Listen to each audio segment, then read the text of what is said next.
知唔知香港點解咁容易會俾稅局查呢間公司呢？今日就同大家講7大主要原因。第一個，骨牌效應。骨牌效應自然就係 A 公司如果係瀨咗嘢，俾稅局查完之後，佢嘅上游同埋下游公司咧都會好大機會咧引起稅局嘅懷疑咧，係一次過一齊查嘅。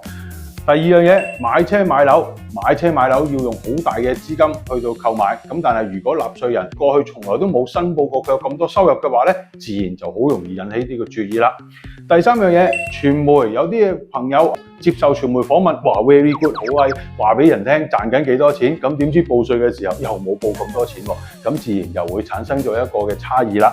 第四樣嘢就係金手指俾人篤背脊啦。篤背脊主要有兩類人，第一個係你嘅競爭對手啦，第二個咧就係一啲幫過你但係離職嘅不滿員工，仲有一個叫做內部轉介，因為政府有好多唔同嘅紀律部隊嘅部門有機會去到調查一間公司，佢哋如果喺當中發現被調查嘅人或者公司，佢哋喺稅務上邊如果冇做得好完善嘅話咧，就會轉介去俾稅務局㗎啦。